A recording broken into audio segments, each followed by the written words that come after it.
Hello and welcome to McNulty's Book Corral. I'm your host, Thomas McNulty. Today we're beginning a series of episodes we're calling Cabin Fever.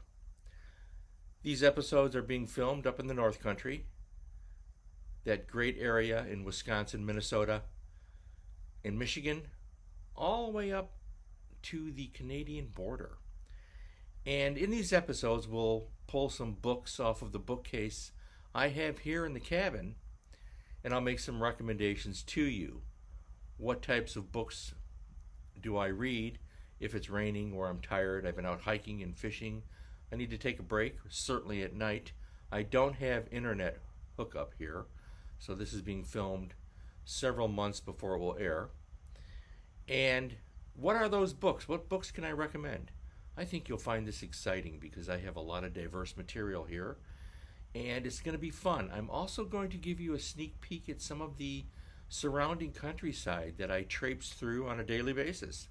So get ready for an exciting adventure. Now, with a tip of the hat to the late, great Fraser Thomas, if you are quite ready, our adventure begins now. Hi, everybody. Hemingway. There's something about Hemingway that has always resonated with me. This is the complete short stories of Hemingway, which of course includes everything he did, including the classics such as Snows of Kilimanjaro, Big Two-Hearted River, and all of the Nick Adams stories. You just can't go wrong with Hemingway. I keep Hemingway up here. It's a newer edition. I have multiple copies of this book, as I'm sure you've figured out by now from watching these videos. And I keep this edition up here at the cabin. All right, so a few minutes ago you saw me mentioning Ernest Hemingway, and at that point, that was in May, I had a beard, and I have since shaved it, so hence the discrepancy in my appearance. It is now August. I'm still at the cabin. I'm still isolated up here.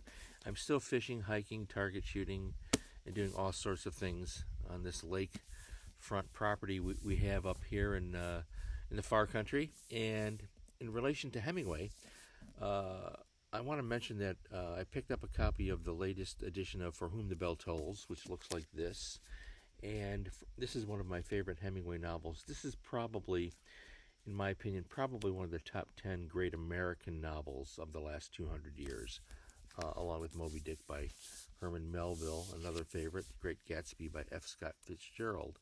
Hemingway is a force to be reckoned with, and not to be made light of, although there are certain factions in our culture that like to make light of him and to demean him. Great addition. And this has a foreword by Patrick Hemingway and a new introduction by Sean Hemingway, and at the end there's an appendix with alternate endings that were not used in the original from the original manuscript. So it's a great book. For Whom the Bell Tolls. I'm never far from Hemingway. Are there any outdoorsmen who all happen to be writers who are far from Hemingway? You know, we all share that common ground and that common idea and that connection to the wilderness and that we love so much. So here we are at the lake. Behind me, I was out fishing a little bit earlier. I caught a couple of bass. One was a 2-pounder. By far not the biggest we've caught this year. We've caught some really good pike and some 4.5-pound bass I caught. I caught a 30-inch pike. I caught a 34-inch pike, 6.5 pounds. It wasn't the heaviest. The heaviest pike I caught this year was 8.5 pounds. And that was a big one. So we're having fun up here throughout the summer of 2020 as a historical record of the things we're doing at McNulty's Book Corral. I'm up here with my wife and my brother-in-law, and we'll be here for a little bit longer yet. We won't be returning and leaving here until September, so it's going to be a long haul. And as I said, books at the end of the night. I don't have TV or internet. I'm reading. Feed your brain. Read a book. Remember, stay well. Stay happy, feed your brain, read a book.